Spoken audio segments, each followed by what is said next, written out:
This is going to be a fun video, ladies and gentlemen. I just completed a full round 1 2023 NFL draft. We went through and had a total of 7 trades here in the first round, a few of which I think you will be surprised by. We're going to talk about each pick in this round 1 NFL mock draft and the fantasy implications that we are going to have, regardless of if this is a team going through and overhauling their offensive line. Maybe this is a team that's adding a bell cow Bijan Robinson to its backfield. But before you get into it, make sure you go down there, you drop a like on this video, subscribe to the channel if you play Dynasty Fantasy Football. And of course, if you play Dynasty Fantasy Football, you are going to love flockfantasy.com, where you can check out our Dynasty research book we just posted, where you can check out all of your favorite Dynasty analysts' rankings. I mean, I just updated my own rankings there. And when you sign up with promo code FLOCK, you're going to get 30% off any package. And at the same time, you are going to get access to a Dynasty breakdown of your team from yours truly.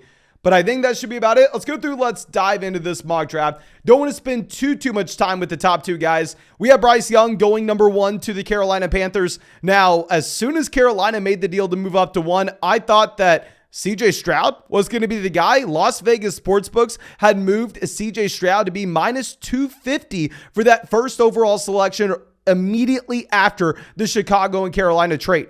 But since then, we have Adam Schefter coming out saying, you know what? Yeah, those sports books, they don't know what they're talking about. I share the same agency as Bryce Young, and I can tell you Bryce Young is the number 1 overall pick. So it looks like Young will be going over to Carolina, where in my mind, it's going to be difficult to have success. Like, you're going from an Alabama roster to a Carolina Panthers roster where your top weapons are 33-year-old Adam Thielen, DJ Chark on a 1-year deal, Terrace Marshall, Tommy Tremble at tight end, Miles Sanders at running back. It's going to be tough for Bryce Young, but regardless, I think that he does go number 1 here. And at 2, we have CJ Stroud, where I know a lot of people are going to say, okay, well, do we have Jackson Smith-Njigba going to the Houston Texans at 12? Or are we going to get CJ Stroud with that top end wide receiver? I may have bad news for you with what the Houston Texans decide to do later on at pick 12. But regardless, with Stroud, I think that if he's not going 1, the man will be pick 2.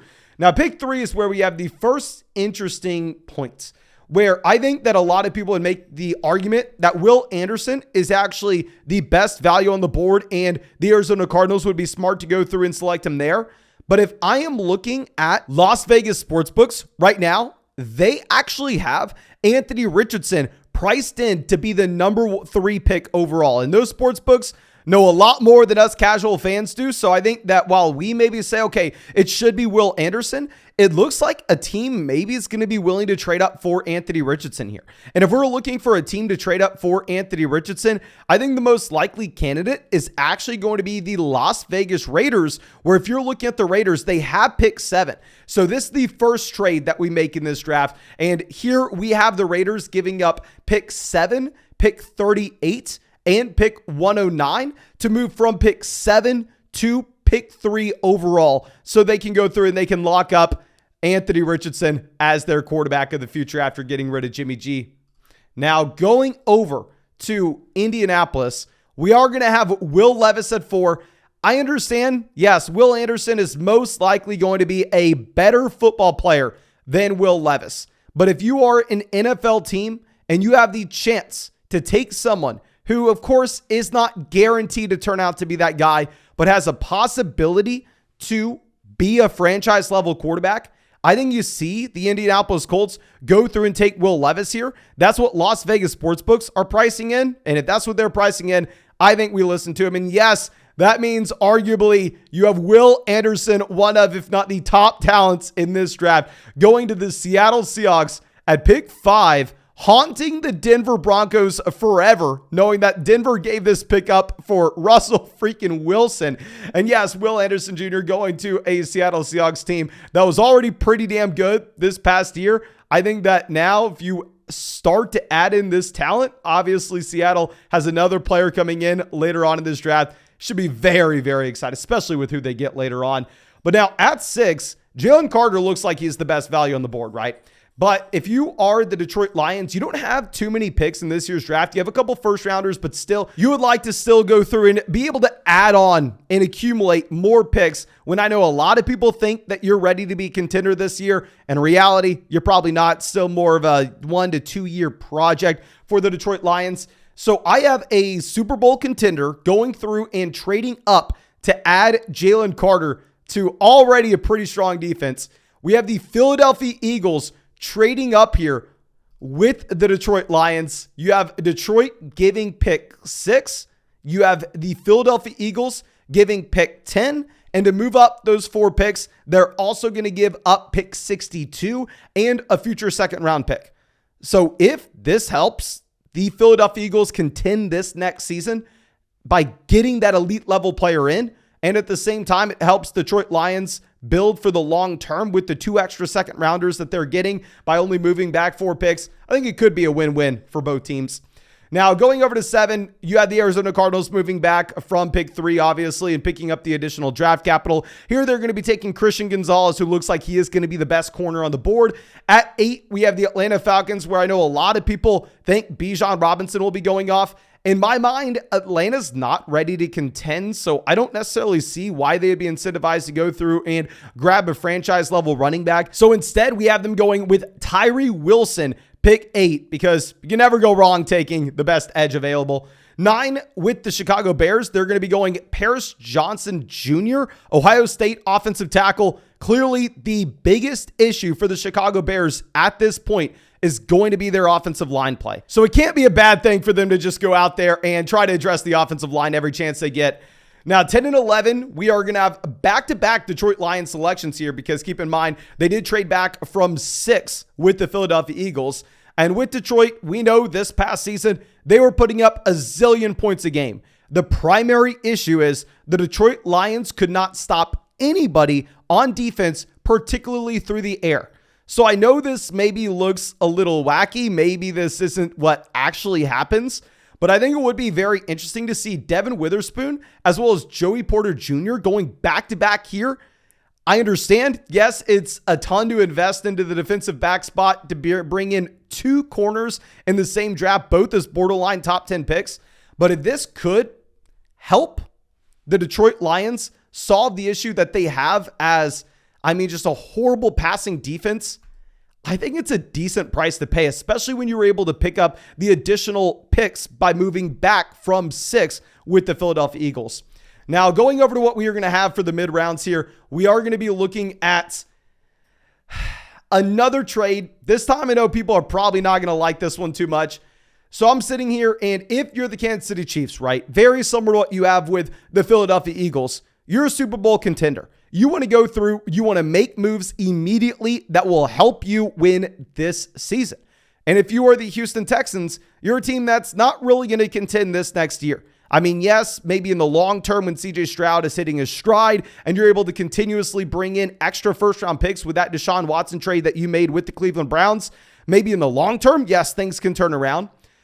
So if I am looking at the Houston Texans here, we are going through and we are trading pick 12 for the Kansas City Chiefs pick 31. So that late first and the Kansas City Chiefs 2024 first at the same time. Here, the Chiefs will be taking Peter Skoronski, the best offensive tackle on the board coming out of Northwestern, helping protect Patrick Mahomes, helping shore up the offensive line. What's interesting is if the Chiefs make this move, what are they doing at wide receiver? We'll address that a little bit later on. Now, going over to our next deal, we have an Aaron Rodgers trade, ladies and gentlemen.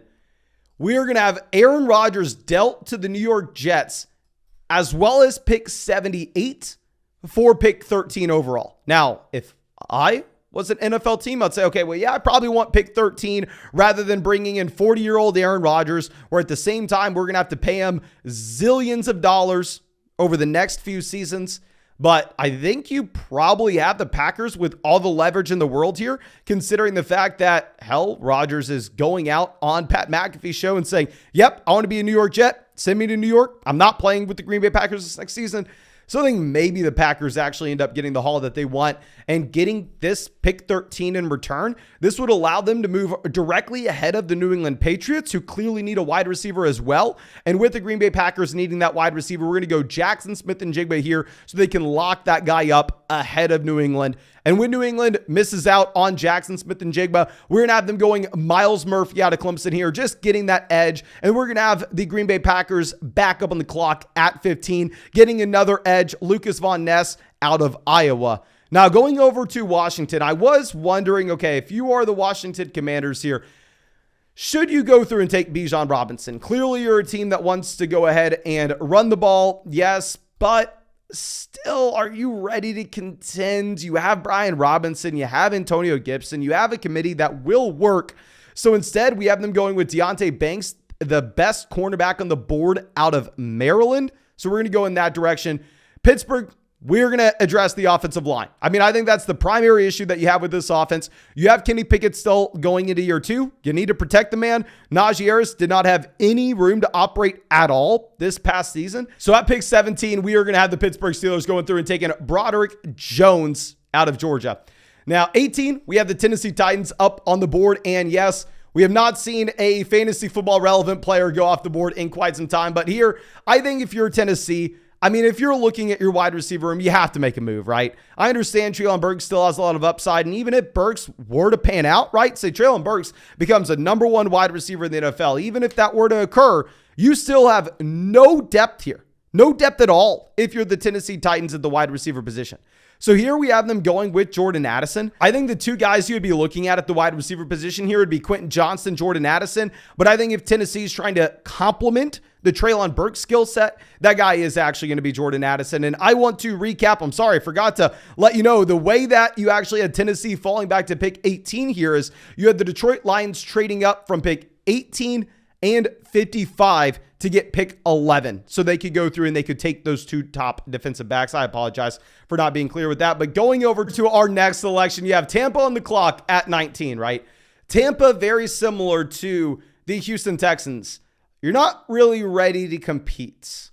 So even if maybe Bijan Robinson's the best value on the board, Tampa is in the mix of going after Drake May next year, going after Caleb Williams, going and trying to get the number 1 overall pick in the 2024 draft. That way you actually have a shot at a franchise quarterback.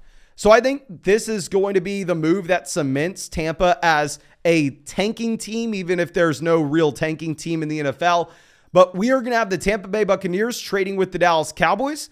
Dallas is going to receive pick 19, and the Tampa Bay Buccaneers are going to receive Dallas's both first-round pick in 2024 as well as their second-round pick. And this is going to allow the Dallas Cowboys to move up, get Bijan Robinson, replace Ezekiel Elliott, have some leverage on Tony Pollard in structuring a long-term deal after the franchise tag this next season, because we don't really know what the Dallas Cowboys are going to be able to do there. Obviously, you don't want to pay a running back a ton of money, especially after you make the mistake with Ezekiel Elliott. But if you don't go through and invest anything into the running back position and it's just Ronald Jones sitting there alongside Tony Pollard, Pollard is going to have a lot of leverage in that scenario. So I think it makes sense for the Dallas Cowboys, who are ready to compete immediately. I think it makes sense to sell a ton of jerseys, obviously, with Bijan Robinson staying in Texas and a lot of Texas Longhorn fans being Dallas Cowboys fans. Yeah, so I think we are going to have Bijan at 19 to Dallas with that trade up. Now, going to 20, we are going to have another trade. So if we are looking at the Seattle Seahawks here, I mean, Seattle just wants to continue to accumulate picks.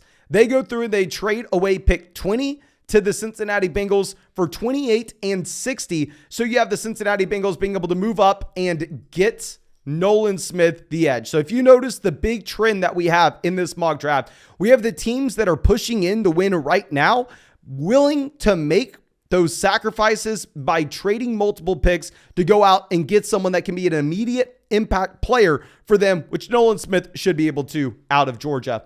Now, 21, I thought about this for quite some time. You're on the clock as the Los Angeles Chargers. The Chargers need a couple different things. Obviously, the Chargers, on the offensive side of the ball, could use a tight end. They could use a wide receiver. I know a lot of people are expecting that Zay Flowers goes to Los Angeles. Zay Flowers would be a natural complement to play alongside Mike Williams. I'm going to take best wide receiver available here, even if it doesn't necessarily fit the Los Angeles Chargers personnel as Zay Flowers may. We're going to go Quentin Johnston. And I understand, yeah, I mean, maybe you don't want to be adding another big-bodied wide receiver that isn't the best separator, as you already have Mike Williams as that vertical field stretcher. Johnston is a good yards after the catch guy. I think with Quentin Johnston, you can maybe operate him more so as the prototypical X, because you've had the Los Angeles Chargers with a ton of success in the past using Mike Williams as the field stretching option, using Keenan Allen underneath. So maybe you slide in Quentin Johnston there. And I just think that Johnston is going to be a better wide receiver in the long term than Zay Flowers. And this is a team that needs wide receiver help with both Mike Williams and Keenan Allen looking like cap casualties in 2024. Now, going over to 22, I know a lot of people are going to assume that, okay, Baltimore on the clock. Baltimore needs a wide receiver, right? I mean, they need to go through. They need to grab Zay Flowers.